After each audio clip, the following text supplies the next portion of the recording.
আগে শুনি এই ডিগ্রি সেই ডিগ্রি, ঘোড়ার ডিম পরে দিকে টোকা দিয়া কিচ্ছু নাই। না ইসলাম বুঝে, না কোরআন বুঝে, না বিজ্ঞান বুঝে, কিচ্ছু বুঝে না। বিচার মানি তালগাছ আমার। দেখেছিলেন আপনারা 116 জন আলেমকে তারা দুর্নীতিবাজ বানাইল, কিন্তু মুহাম্মদ সাল্লাল্লাহু আলাইহি ওয়াসাল্লামের এই গোলামের কাছে বুদ্ধিজীবীগুলো ধরাশায়ী হয়ে গণকমিশন, গণমিথ্যা কমিশনে পরিণত হয়েছে। এই তো বুদ্ধিজীবীদের চরিত্র। দেখছেন না ওদের মাথার চান্দিতে কিচ্ছু নাই, সাফা চাট, মাথা শূন্য খালি। সিটি স্ক্যান করলে দেখবেন মাথার ভিতরও খালি, কিচ্ছু নাই। কিন্তু বড় দুঃখ, এমন এক সমাজে বসবাস করি, এইসব জ্ঞান পাপী ইসলামের শত্রু আমাদের দালালরাই বাংলাদেশে রাজি করে সম্মান পায়, পদক পায়, পুরস্কার পায়, রাষ্ট্রীয় স্বীকৃতি পায়। আর আমরাই যারা ইসলামপন্থী তারা নিজ দেশে পরবাসী হয়ে বসবাস করছি। বাংলাদেশের মুসলমান নিরাশ হয় না। এই দিন দিন নয়, আগামীকাল পূর্ব দিগন্তে সূর্য উদিত হয়ে পশ্চিমে ডুববে তা যেমন সত্য, আজ হোক কাল হোক বাংলাদেশে ইসলামের শরিয়া কায়েম হবে ইনশাআল্লাহ, তাতে কোনো সন্দেহ নেই। নিরাশ হবেন না। তুরস্কের ইতিহাসকে বারবার মনে করবেন। 1924 সালে গ্র্যান্ড ন্যাশনাল অ্যাসেম্বলি GN এর মাধ্যমে পশ্চিমাদের মানসপুত্র নাস্তিক মুস্তাফা কামাল পাশা আতাতুর্ক, তাকে কামাল পাশা, মুস্তাফা কামাল বলতে আমার লজ্জা হয়।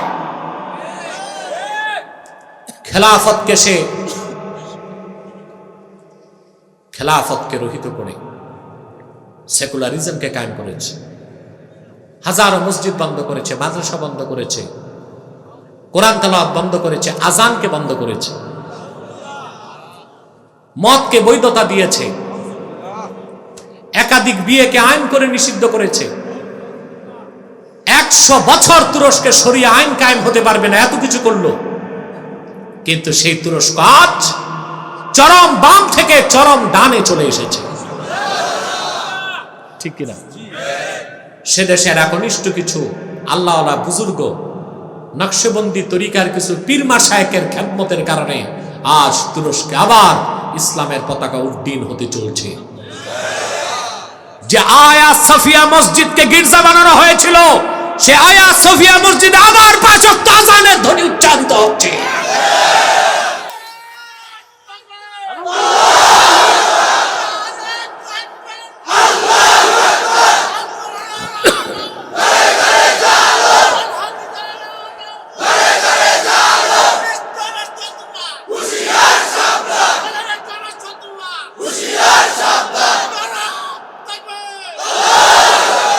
প্রিয় ভাই ও বন্ধুগণ, যে কথা বলছিলাম, আজকে নাস্তিকদের আস্ফালন দেখতেছেন, একটু ধৈর্য ধরেন। দেখেছিলেন আপনারা 116 জন আলেমকে তারা দুর্নীতিবাজ বানাইল, কিন্তু মুহাম্মদ সাল্লাল্লাহু আলাইহি ওয়াসাল্লামের এই গোলামের কাছে বুদ্ধিজীবীগুলো ধরাশায়ী হয়ে গণকমিশন, গণমিথ্যা কমিশনে পরিণত হয়েছে। দেখেননি আপনারা? কি দুঃসাহস দুর্নীতি খুঁজে আলেমদের কাছে। হ্যাঁ, মনে রাখবেন, নিরাশ হবার কিছু নেই। হিজরতের আগে রাসূলুল্লাহ সাল্লাল্লাহু আলাইহি সাল্লাম একটা মূর্তিতেও আঘাত করতে দেন নাই। প্রশ্ন আসে না কেন? তার কারণ ইব্রাহিম আলাইহিস সালামের শরীয়ত ছিল একটা যুগের জন্য, ওনার দিনটা ছিল অপরিপূর্ণ, সেজন্য সেটা ছিল সাময়িক একটা প্রতিবিধান, সাময়িক একটা সমাধান। কিন্তু আল্লাহর আখিরি নবী নূর নবীজি মুহাম্মদ মুস্তাফা সাল্লাল্লাহু আলাইহি ওয়াসাল্লামের মাধ্যমে আল্লাহ তাআলা দ্বীন ইসলামকে পরিপূর্ণ করে দিয়েছেন। সেই দিন পরিপূর্ণ হয়েছে 23 বছরে।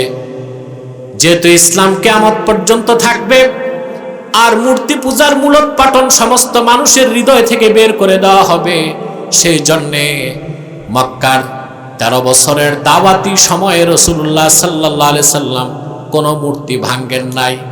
মদিনায় যাওয়ার পর 23 বছর পরিপূর্ণ হয়ে যাবার ঠিক আগে আল্লাহ রসুল মক্কা বিজয় করার পরে সব মূর্তি কাবাগর থেকে সরিয়ে দিয়েছে।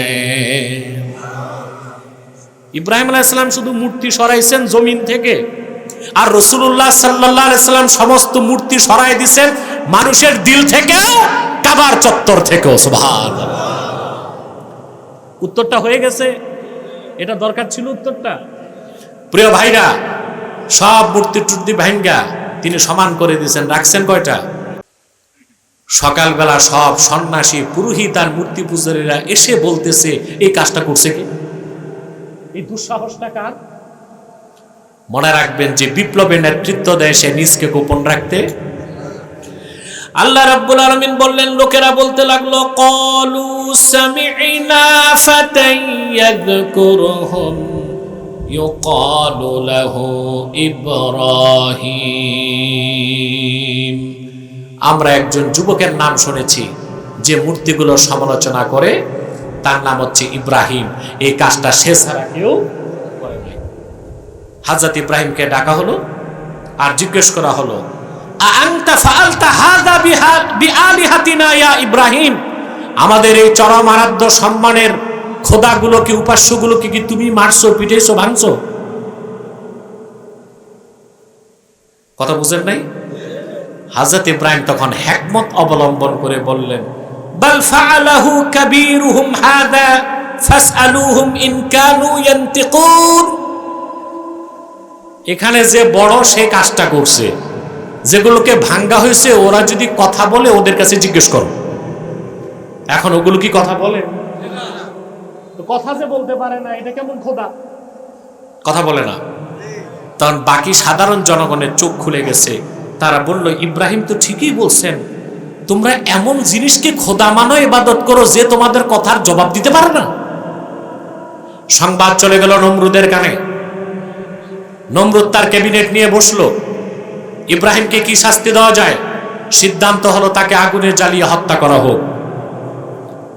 অগ্নিকুণ্ড নির্মাণ করা হলো, কাঠের কামান বানানো হলো, বিশাল অগ্নিকুণ্ড, দাউ দাউ করে আগুন জ্বলছে। কাঠের কামানের হাতলের মধ্যে হযরত ইব্রাহিমকে বসায় দেওয়া হয়েছে। সামনে আগুন, একটু পরে তাকে নিক্ষেপ করা হবে। আল্লাহ রাব্বুল আলামিন তার খলিল ইব্রাহিম কতটুকু আত্মসমর্পণ করেছে তা যাচাই করার জন্য, পরীক্ষা নেবার জন্য হযরত জিবরিলকে পাঠিয়ে দিলেন। জিবরিল এসে হযরত ইব্রাহিমকে প্রশ্ন করলেন, আলাকা হাজাতুন ইয়া ইব্রাহিম, ইব্রাহিম তোমার সাহায্যের কোনো দরকার আছে কিনা বলো। হযরত ইব্রাহিম পাল্টা জবাব দিলেন, জিবরিল আমার সাহায্যের প্রয়োজন আছে, কিন্তু তোমার কাছে আমার প্রশ্ন, হাজাতুন ইলাইকা আও ইলাল্লাহ, তোমার কাছে সাহায্য চাইবো না যে মহান আল্লাহর ভালোবাসায় আগুনে যাচ্ছি সেই আল্লাহর কাছে সাহায্য চাইবো? এর নাম আত্মসমর্পণ। এর নাম কি? প্রতিটি পরীক্ষায় তিনি কি হলেন? ওয়াইজিবতালা ইব্রাহিম রাব্বুহু বিকালিমাত। সুবহানাল্লাহ। হযরত ইব্রাহিমের পরীক্ষা নিলেন আল্লাহ তাআলা কিছু বিষয়ে, ফাতাম্মাহুন্না, সবগুলো পরীক্ষা তিনি পরিপূর্ণভাবে আদায় করলেন। সুবহানাল্লাহ। পাস করছেন কিনা? জিবরিল চলে গেলেন, কাঠের কামান ঘুরতে লাগলো, রশি কেটে দেওয়া হলো, ছিটকে ইব্রাহিম চলে গেলেন আগুনের কুণ্ডলিতে। যে আগুন তার গায়ে লাগবে তিনি পড়তে লাগছেন, হাসবি আল্লাহু ওয়া নি'মাল ওয়াকিল। সুবহানাল্লাহ বলবেন। এই দোয়াটা মনে থাকবে? থাকবে। বুখারী শরীফে এসেছে, আল্লাহর হাবিব সাল্লাল্লাহু আলাইহি ওয়াসাল্লাম ইরশাদ করেছেন, হাসবি আল্লাহু ওয়া নি'মাল ওয়াকিল ক্বালাহা ইব্রাহিম হিনা উলকিয়া ফিন্নার। ইব্রাহিমকে যখন আগুনে নিক্ষেপ করা হয়েছে, আল্লাহর আকাশের নিচে সর্বপ্রথম ইব্রাহিম এই দোয়াটা পড়েছেন, হাসবি আল্লাহু ওয়া নি'মাল ওয়াকিল। এর অর্থ আল্লাহই আমার জন্য যথেষ্ট, তিনি সর্বোত্তম অভিভাবক। বলেন সুবহানাল্লাহ। পুরা দোয়াটা হাদিস শরীফে আছে, পড়বেন না ইনশাআল্লাহ? হাদিস সাক্ষ্য দেয় পুরা দোয়াটা হাদিসে এসেছে। হাসবিয়াল্লাহু লা ইলাহা ইল্লা হুয়া আলাইহি তাওয়াক্কালতু ওয়া হুয়া রাব্বুল আরশিল আযীম। যে ব্যক্তি সকালে 7 বার সন্ধ্যায় 7 বার এই দোয়া পড়বে, আল্লাহ তাআলা 24 ঘন্টার জন্য তাকে রহমতের চাদরে লেমিনেটেড করে দিবেন। কোন বুলেট বোমা, জিন পরি, আসর, জাদুটোনা, বিপদ আপদ তার গায়ে লাগতে পারবে না। আমল করবেন না ইনশাআল্লাহ? কয়বার? সকালে, সন্ধ্যায়, ফজর নামাজ বাদ দিয়া। ফজর নামাজ পড়ার পরে 7 বার, মাগরিব পড়ার পরে 7 বার। যদি পুরাটা না পারেন এতটুকু পড়বেন, হাসবি আল্লাহু ওয়া নি'মাল ওয়াকিল। এর অর্থ আল্লাহই আমার জন্য যথেষ্ট, তিনি সর্বোত্তম অভিভাবক। বলেন সুবহানাল্লাহ। চলে গেলেন আগুনে। নমরুদ এবং আজার ও সমস্ত পত্তলিক অগ্নি পূজারীরা অপেক্ষায় আছে কি হয় দেখতে। কি হলো দেখতে? আজার উপরে উঠছে প্রাসাদের ছাদে। সে তাকায় দেখলো বিশাল অগ্নিগর্ভ, তার ভিতরে সবুজ বাগানে হযরত ইব্রাহিম হাসি খুশি হাঁটতেছেন। দুঃখ করে তখন আজার বলল, নি'মার রাব্বু রাব্বুকা ইয়া ইব্রাহিম। সত্যি ইব্রাহিম, তোমার যিনি রব আল্লাহ রাব্বুল আলামিন, তিনি অতি উত্তম অভিভাবক এবং রব, ওনার কোনো তুলনা নাই। তাবারিখে তাবারির মতে 3 দিন পর, আরেক বর্ণনায় 7 দিন পর হযরত ইব্রাহিম বেরিয়ে আসলেন। আগুন একটা চুলকে ভস্ম করতে পারে নাই। সুবহানাল্লাহ বলবেন না? আল্লাহ পাক বলেন, আল্লাহ আগুনকে নোটিশ করেছিলেন, কুলনা ইয়া নারু কুনি বারদাও ওয়া সালামান আলা ইব্রাহিম। আমি আগুনকে বললাম, হে আগুন, ইব্রাহিমের জন্য তুমি শান্তিদায়ক ঠান্ডা হয়ে যাও। বলেন সুবহানাল্লাহ। ইব্রাহিম আলাইহিস সালামকে না জ্বালানোর জন্য আগুনকে ধমক দিছে কে? আরেকটা হাদিস শোনাচ্ছি। রাসূলুল্লাহ সাল্লাল্লাহু আলাইহি ওয়াসাল্লামের জমানায় আল্লাহর হাবিবের একজন সাহাবী ছিলেন, হযরত আম্মার রাদিয়াল্লাহু তাআলা। নাম শুনছেন না? মক্কা শরীফের সবচেয়ে নির্যাতিতদের একজন আম্মার। তার পিতার নাম ছিল ইয়াসের, তার মায়ের নাম ছিল সুমাইয়া। এই 3 জনকে সবচেয়ে বেশি কষ্ট দিয়েছে কাফেররা। একদিন আবু জেহেল হযরত আম্মারের শরীরে আগুন ধরায় দিয়েছে। জীবন্ত মানুষ, আগুন জ্বলছে দাউ দাউ করে, তিনি মরুভূমিতে দৌড়াচ্ছেন। কেউ কাছে যায় না আবু জেহেলের ভয়তে। রাসূলুল্লাহ সাল্লাল্লাহু আলাইহি ওয়াসাল্লাম শোনার সাথে সাথেই দৌড়িয়ে আসলেন। হাদিস সাক্ষ্য দেয় আল্লাহর হাবিব সাল্লাল্লাহু আলাইহি সাল্লাম আগুনকে ধমক দিয়ে বললেন, ইয়া নারু কুনি বারদাও ওয়া সালামান আলা আম্মার কামা কুনতি আলা ইব্রাহিম। ওরে আগুন, আমার আম্মারের জন্য তুমি শান্তিদায়ক ঠান্ডা হয়ে যাও, যেভাবে আরেকবার আমার দাদা ইব্রাহিমের জন্য তুমি হয়ে গেছিলা। রাসূলুল্লাহ সাল্লাল্লাহু আলাইহি সাল্লামের ধমকের সাথে সাথেই হযরত আম্মারের শরীরের আগুন বাতাসে মিলিয়ে গেল। বলেন সুবহানাল্লাহ। শরীরের কোথাও তার আগুনের দাগও রইল না। চিন্তার বিষয় হচ্ছে, ইব্রাহিম আলাইহিস সালামের আগুনকে ধমক দিছিলেন আল্লাহ, আর হযরত আম্মারের আগুনকে ধমক দিয়েছেন আল্লাহর রাসূল। সুবহানাল্লাহ, সুবহানাল্লাহ, সুবহানাল্লাহ। প্রিয় ভাইরা, হযরত ইব্রাহিম আলাইহিস সালাম অগ্নিকুণ্ড থেকে বেরিয়ে আসলেন। তা দেখে অসংখ্য লোক মুসলমান হয়ে গেল। ওনার ভাতিজা লূত আলাইহিস সালাম, উনিও ঈমান আনলেন। আল্লাহ হযরত লূতকে নবী বানায় দিলেন।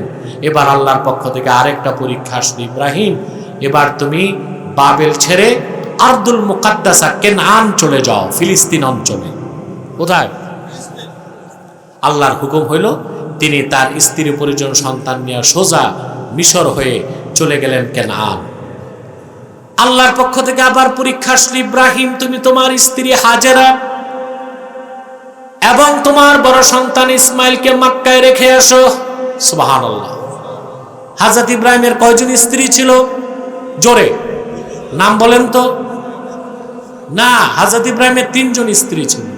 এটা আপনাদের জানা নাই। একজন হাজেরা, আরেকজন সাররা, আরেকজন কোতায়রা। আরেকজনের নাম ছিল কোতায়রা। এটা আমাদের অনেকেরই জানা নাই। আমরা মনে করি ওনার 2 স্ত্রী ছিল। আমার স্ত্রী ছিল কয়জন? কোতায়রা ছিল 3য় স্ত্রী। এই তথ্যটা ইমাম বাগাভী তাফসীর মাআলিমুত তানজিল উল্লেখ করেছেন। প্রিয় ভাইরা, আল্লাহ হুকুম করলেন, আর হাজেরাকে নিয়ে, ইসমাইলকে নিয়ে তিনি রেখে আসলেন মক্কায়। সেখানে ঘর নাই, বাড়ি নাই, মানুষ নাই, কিচ্ছু নাই, খাবার নাই, পানিও নাই। খেজুরের একটা মশকে পানি দিলেন, চামড়ার মশকে পানি দিলেন, কিছু শুকনা খেজুর দিলেন। কোনো কথা নাই, বার্তা নাই, মায়ের কোলে সন্তান রেখে চলে যাচ্ছেন।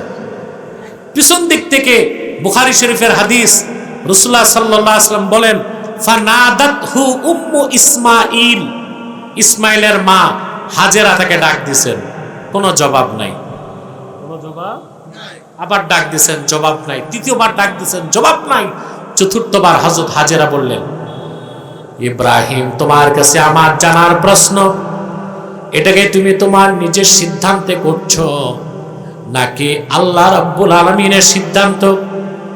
এবার হযরত ইব্রাহিম পেছন দিকে ঘুরে জবাব দিলেন, হাজেরা, মনে রেখো, আল্লাহর খলিল ইব্রাহিম নিজের মন মতো কোনো কাজ করে না, আল্লাহর নির্দেশ ছাড়া একটা কদমও ফেলতে পারে না। হযরত হাজেরা বললেন, তাহলে আমার আর কোনো অভিযোগ নাই, আমি আল্লাহর উপর নির্ভর করলাম। তারপর ঘটনা আপনারা সবাই জানেন, হযরত ইব্রাহিম চলে আসলেন পানির জন্য। হযরত হাজেরা সাফা মারওয়ায় 7 বার দৌড়ালেন, ঠিক না? হযরত ইসমাইলের পদাঘাতে আল্লাহ জমজম কূপ সৃষ্টি করে দিলেন। তিনি পানি পান করলেন, সন্তানকে পানি পান করালেন। ইয়ামানের একটা কবিলা, তাদের নাম জুরহাম। কি নাম? তারাও পানি নাই, সাফার পাশ দিয়ে যাচ্ছিল। যখন দেখলো উপরে পাখি ঘুরতেছে, ওরা সাফা পাহাড় পার হয়ে এসে দেখলো একটা পানির স্বচ্ছ ফোয়ারা, পাশে বসে আছে স্বর্গীয় চেহারাদারী এক নারী, আর নারীর কোলে ফুটন্ত ফুলের চেয়ে সুন্দর এক শিশু। তারা বুঝলো এই জনমানব শূন্য জায়গায় একজন মহিলা যেন তেন মহিলা, যেন তেন। তারা এসে হযরত হাজেরাকে বললেন, আম্মা, পানির তৃষ্ণায় আমরা মরে যাচ্ছি, যদি আপনার অনুমতি থাকে এই পানির কূপ থেকে আমরা পানি পান করতে চাই। তিনি বললেন, এই কূপ আমার মালিকানা নয়, আল্লাহর কূপ, কিয়ামত পর্যন্ত আল্লাহর বান্দাদের জন্য খোলা থাকবে। পানি পান করে এত মজা পেল, তারা সিদ্ধান্ত নিল আর ইয়ামান ফিরে যাবে না। হযরত হাজেরার অনুমতি নিয়ে সাফা মারওয়া পাহাড়ের চারপাশে বাড়িঘর নির্মাণ করলো তারা। সুবহানাল্লাহি বিহামদি, জনমানব শূন্য একটা এলাকাকে আল্লাহ তাআলা মক্কা নগরী বানায় দিলেন। ফালাম্মা বালাগা মাআহু সাইয়া, হযরত ইসমাইল যখন দৌড়াদৌড়ির বয়সে পৌঁছলো, 7 বছর বা 13 বছর বা 12 বছর, তিনটা মত আসছে, 7 বছর, 12 বছর বা 13 বছর, এই বয়সে তিনি দৌড়াদৌড়ি করেন। হযরত ইব্রাহিম আসছেন, এইবার তার চূড়ান্ত পরীক্ষা। সুবহানাল্লাহ বলে, কি পরীক্ষা? হযরত ইব্রাহিম ইসমাইলকে বুকে জড়ায় ধরলেন। সন্তানের ভালোবাসা যখন তার হৃদয়ে ঢেউ সৃষ্টি করে দিল, আল্লাহ তাআলা স্বপ্নে 3 দিন তারে পরপর দেখালেন, তুমি তোমার সবচেয়ে প্রিয় জিনিসটা আল্লাহর জন্য কোরবানি করো। আল্লাহর পয়গম্বর ইব্রাহিম বুঝতে পেরেছিলেন নবীদের স্বপ্ন নিছক স্বপ্ন নয়, সেটা ওয়াহি। সেটা কি? নবীগণের স্বপ্ন কি ছিল? নবীদের স্বপ্ন ছিল ওয়াহি। কি ছিল? ওয়াহি। সুবহানাল্লাহ। তিনি সন্তানকে ডেকে বললেন, ইন্নী আরা ফিল মানামি আন্নী আযবাহুক ফানজুর মাযা তারা, আমি স্বপ্ন দেখলাম যে আমি তোমাকে জবাই করছি, তুমি এখন চিন্তা করে দেখো। তাৎক্ষণিক, তখনও বালেগ হয় নাই, ছেলেরা বালেগ হয় 15 বছর বয়সে। তাৎক্ষণিক হযরত ইসমাইল উত্তর দিয়ে দিলেন, ইয়া আবাতি ফআল মা তু'মার সাতাজিদুনি ইনশাআল্লাহু মিনাস সাবিরিন। প্রিয় পিতা আমার, আপনি আল্লাহ যা হুকুম করছেন তা জলদি করুন, আমার পক্ষ থেকে কোনো আপত্তি নাই। অনতি বিলম্বে আপনি আমাকে ধৈর্যশীলদের মধ্যে পেয়ে যাবেন। ঘটনাটা লম্বা করছি না, তিনি সন্তানকে নিয়ে গেলেন মিনাতে, হাত পা বেঁধে জবাই করবেন। হযরত ইসমাইল তাকে বললেন, পিতাজি, আমার 3টি আবেদন আপনার কাছে। তার প্রথমটা হচ্ছে তুরসিলু সাউবি ইলা উম্মি হাজার, আপনি আমাকে জবাই করবেন, জবাইয়ের পর আমার কাপড়গুলো আমার মা হাজেরার কাছে পৌঁছে দিবেন। আমার দ্বিতীয় আবেদন হচ্ছে, আপনি আমাকে যখন জবাই করবেন তুকাল্লিবু ওয়াজহি ইলাল আরদ, আমার চেহারাটা মাটির দিকে ঘুরাই দিবেন যেন আপনার সাথে চোখাচোখি আমার না হয়। সুবহানাল্লাহ বলবেন না? 3 নাম্বার, আমার হাত পা বেঁধে নিবেন। জবাই করার সময় আমি যদি হাত পা নাড়াই, আল্লাহ রাব্বুল আলামিনের হুকুম মানার ক্ষেত্রে ব্যাঘাত হয়ে যাবে। আল্লাহ পাক বলেন 3 শর্ত পূরণ করে হযরত ইব্রাহিম সন্তানকে কাত করে শোয়াই দিলেন। কোরআন শরীফে আল্লাহ তাআলা বলেন ফালাম্মা আসলামা ওয়া তাল্লাহু লিল জাবিন। সুবহানাল্লাহ, আল্লাহ তাসনিয়া সিগা ব্যবহার করছেন ফালাম্মা আসলামা, পিতা পুত্র দুজনই যখন আত্মসমর্পণ করলো। একজন করছে না দুইজন? পিতা পুত্র দুজনই যখন আত্মসমর্পণ করলো আর চিৎ করে সন্তানকে পিতা শোয়াই দিল, পরীক্ষা তো হয়ে গেছে, আমি ছুরিকে ভোঁতা বানায় দিলাম। ছুরি চালাচ্ছে, ছুরি কাজ করতেছে না। আল্লাহ তাআলা ডাক দিয়ে বলেন, আমি ডাক দিয়ে বললেন কাসাদদাক্তার রুইয়া ইন্না কাযালিকা নাজজিল মুহসিনিন। ইব্রাহিম, তুমি স্বপ্নকে সত্য বানাই দিছো, তোমার সদিচ্ছা আমি দেখে ফেলেছি, তাকে জবাই করতে হবে না। জান্নাত থেকে দুম্বা পাঠায় দিলেন, তিনি জবাই করলেন। সেই শুরু হয়ে গেল কোরবানির ইতিহাস। বলেন সুবহানাল্লাহ। তা হযরত ইব্রাহিমের চূড়ান্ত পরীক্ষা কি ছিল? জোরে বলতে হবে। এতগুলো পরীক্ষা দেবার পরে আল্লাহ পাক বলেন ক্বালা ইন্নী জাইলুকা লিন-নাসি ইমামা। হযরত ইসমাঈলকে তিনি কোরবানি করতে চাইলেন, সুবহানাল্লাহ, করতে পারলেন না। কিন্তু কোরবানির সওয়াব পাইছেন কিনা? কারণ আল্লাহ দেখেন দিল, কি দেখেন? সদিচ্ছা দেখেন। আল্লাহ দেখছেন হযরত ইব্রাহিমের 100% সদিচ্ছা ছিল সন্তানকে জবাই করবেন। জবাই ছাড়াই আল্লাহ কোরবানিকে কবুল করে নিলেন। বিনিময়ে দুম্বা পাঠিয়ে কোরবানির রেওয়াজ চালু করে দিলেন। হযরত ইব্রাহিম আলাইহিস সালাম এতগুলো পরীক্ষা দিয়ে উত্তীর্ণ হওয়ার পর আল্লাহ বললেন, ইব্রাহিম, আমি তোমাকে নেতা বানাবো মানুষের। তাহলে বোঝা যায় মুসলমানদের নেতৃত্ব দিতে নেতাকে ইমানের পরীক্ষায় উত্তীর্ণ হতে হবে কিনা বলেন? আমাদের নেতাদের ইমানই তো নাই, ইমানের পরীক্ষায় উত্তীর্ণ হবে কেমন করে? আমরা কাদেরকে নেতা বানাই? আমাদের দেশে অধিকাংশ রাজনৈতিক নেতা বেনামাজি। ঠিকটা তো ঠিক মতো বললেন না? ব্যবসার মধ্যে আছে চুরি, আছে সুদের ব্যবসা, ঘুষের ব্যবসা, চুরি চামারি, এদেরকে আমরা নেতা বানাই। অথচ মুসলমানদের খাসলাত হবে তারা নেতা বানাবে যাকে দেখতে হবে তার ঈমান আছে কিনা, নামাজ পড়ে কিনা, চরিত্র ঠিক কিনা।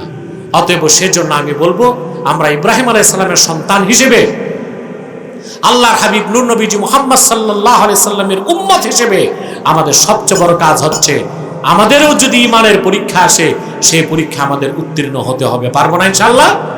আর সামনে কোরবানি সমাগত, আমাদের নিয়তগুলো যেন ঠিক হয়। পারবো তো ইনশাআল্লাহ? কে কত বড় গরু কোরবানি দিবেন এটা কিন্তু আল্লাহ দেখবেন না, আল্লাহ দেখবেন কার নিয়ত কত ঠিক আছে, ঠিক কিনা? আল্লাহ রাব্বুল আলামিন বলেন লাইয়ানালাল্লাহু লুহুমুহা ওয়ালা দিমাউহা ওয়ালাকিন ইয়ানালুহুত তাকওয়া মিনকুম। কোরবানি যখন দেওয়া হয় সেটার গোশত রক্ত কিছুই আল্লাহর কাছে পৌঁছে না, বরং আল্লাহর কাছে পৌঁছে তোমাদের দিলের তাকওয়া, তার মানে নিয়ত। আপনারা কোরবানির সময় প্রতিযোগিতা করেন যে আমার পাশের লোক কোরবানি দিছে 2 লাখ, আমারটা হইতে হবে 2.5 লাখ। কথা বলেন। আরেকজন নিয়ত করে তারটা 2.5 লাখ, আমারটা হবে 3.5 লাখ। এইসব প্রতিযোগিতার ভিত্তিতে বড় লোকই দেখাতে যারা কোরবানি দিবেন, গোশত খাওয়া ছাড়া আর কোনো উপকার তাদের হবে না। অতএব আসুন, আমরা যে কথাগুলো শুনলাম যে আমাদের হযরত ইব্রাহিম আলাইহিস সালাম অসংখ্য পরীক্ষায় উত্তীর্ণ হয়েছেন, কোরবানির সময় আমাদেরও পরীক্ষা, আমাদেরও কি? সেটা হচ্ছে কার নিয়ত কতটুক সহি, কার নিয়ত কতটুক বিশুদ্ধ। আমরা যেন নিয়তের পরীক্ষায় উত্তীর্ণ হতে পারি, খাঁটি মুসলিম হতে পারি। বলুন আল্লাহুম্মা আমিন। ربنا ظلمنا أنفسنا وإن لم تغفر لنا وترحمنا لنكونن من الخاسرين। আল্লাহ তাআলা আজকের এই বরকতপূর্ণ ওয়াজ ও দোয়ার মাহফিলে তোমার যত জাকের শাকের বান্দা আছে, পর্দার আড়ালের মা বোনেরা আছে, আমাদের সকলের হাতকে কবুল করে নাও, জিন্দেগীর গুনাহ খাতাগুলো মাফ করে দাও। হৃদয়ের গভীর থেকে দোয়া করি, আল্লাহ তোমার আখিরি নবী নূর নবীজি আমার মুহাম্মদ মুস্তাফা সাল্লাল্লাহু আলাইহি ওয়াসাল্লাম আজ থেকে ১৫০০ বছর আগে দুনিয়া থেকে বিদায় নিয়েছেন। হায়াতুন নবী হিসেবে জান্নাতুল ফেরদৌস রওজা মুবারকে বিশ্রাম নিয়েছেন। আল্লাহ জীবনে একবার তোমার আখিরি নবী নূর নবীজি আমার মুহাম্মদ মুস্তাফা সাল্লাল্লাহু আলাইহি ওয়াসাল্লামের জান্নাতুল ফেরদৌস রওজা মুবারক উপস্থিত হয়ে গো আল্লাহ তোমার হাবিবের নূরের কদমে দরুদ ও সালামের হাদিয়া দেবার আগে আল্লাহ তুমি ডাক দিও না। আল্লাহ তাআলা একবার একাধিকবার যারা সোনার মদিনায় নূরের মদিনায় যেতে পেরেছি আল্লাহ জীবনে বারবার তোমার আখিরি নবী নূর নবীজি মুহাম্মদ মুস্তাফা সাল্লাল্লাহু আলাইহি ওয়াসাল্লামের নূরের শহর মদিনাতুল মুনাওয়ারা জিয়ারতের জন্য তাদের কপালটা খুলে দাও। হৃদয়ের গভীর থেকে দোয়া করি আল্লাহ তোমার আখিরি নবী নূর নবীজি আমার মুহাম্মদ মুস্তাফা সাল্লাল্লাহু আলাইহি ওয়াসাল্লামের নূরের চেহারা মোবারক স্বপ্নে একবার দেখে গো আল্লাহ জান্নাত ওয়াজিব হবার আগে তুমি ডাক দিও না। আল্লাহ একবার বা একাধিকবার যারা তোমার আখিরি নবী নূর নবীজি আমার মুহাম্মদ মুস্তাফা সাল্লাল্লাহু আলাইহি ওয়াসাল্লামের নূরের চেহারা মোবারক স্বপ্নে দেখার সৌভাগ্য লাভ করেছে জীবনে বারবার দেখার জন্যে তাদের কপালটা তুমি জান্নাতি কপাল বানায় দাও। আল্লাহ তাআলা আমাদের অনেকের বাবা নাই, অনেকের মা নাই, অনেকের বাবা মা একজনও নাই। যত মানুষের বাবা মা দুনিয়ার থেকে বিদায় নিয়ে অন্ধকার কবরে চলে গেছে আল্লাহ সকল মুসলমান বাবা মার কবরকে আল্লাহ তুমি দয়া করে জান্নাতের বাগান বানায় দাও। রব্বুল আলামিন এই মাহফিলের জন্য যুবক বন্ধুরা পরিশ্রম করেছে, খেটেছে। প্রত্যেক যুবককে খাঁটি ইমানদার বানায় দাও, সহিহ আকীদার ধারক বানায় দাও, আহলুস সুন্নাহ ওয়াল জামাতের অনুসারী বানায় দাও, খাতমে নবুয়ত আন্দোলনের সৈনিক বানায় দাও, নামাজি বানায় দাও, চরিত্রবান বানায় দাও। যে যুবকটা বেকার তাকে কর্মসংস্থানের ব্যবস্থা করে দাও, যার ব্যবসা সে ব্যবসায় বারাকা দাও। যে যুবকটা বিদেশ যেতে চায় তার বিদেশ যাবার স্বপ্ন পূরণ করে দাও। আল্লাহ পর্দার আড়ালের মা বোনদের গুনাহগুলোকে মাফ করে দাও, তাদের প্রত্যেককে আবেদা জাহেদা সালেহা বানায় দাও। আল্লাহ আমাদের মুশকিলাতকে আসান করে দাও, নেক হাজাত ও চাহাতকে কবুল করে নাও। আল্লাহ আলোচনার শুরুতে প্রতিশ্রুতি দিয়েছিলাম দোয়া কবুল হবে, তওবা কবুল হবে। আল্লাহ যদি এই দোয়া কবুল না হয় আমি কাল কিয়ামতে লজ্জিত হয়ে যাব। তোমার কোরআন কারীমকে সামনে নিয়ে হাত তুলেছি, আমি সহ সবার জিন্দেগীর গুনাহ মাফ করে দাও, আমাদের নেক দোয়াগুলো কবুল করে নাও। আল্লাহুম্মা আইন্না আলা তাআতিকা ওয়া যিকরিকা ওয়া শুকরিক ওয়া হুসনি ইবাদাতিক ইয়া হাইয়্যু ইয়া কাইয়্যুম বিরহমাতিকা নাস্তাগীস আসলিহ লানা শানানা কুল্লাহ ওয়া লা তাকিলনা ইলা আনফুসিনা তারফাতা আইন ফাতিরাস সামাওয়াতি ওয়াল আরদি আনতা ওয়ালিয়ুনা ফিদ দুনিয়া ওয়াল আখিরাহ তাওয়াফানা মুসলিমিনা ওয়া আলহিকনা বিস সালিহিন।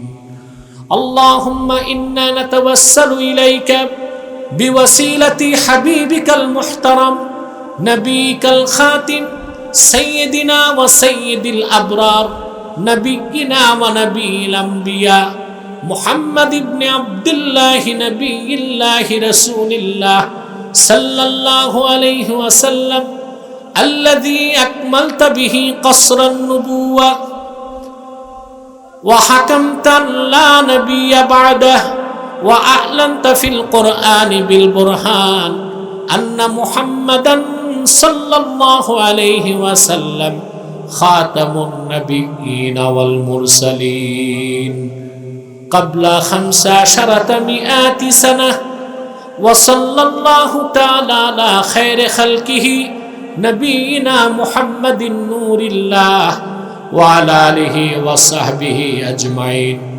برحمتك يا أرحم الراحمين.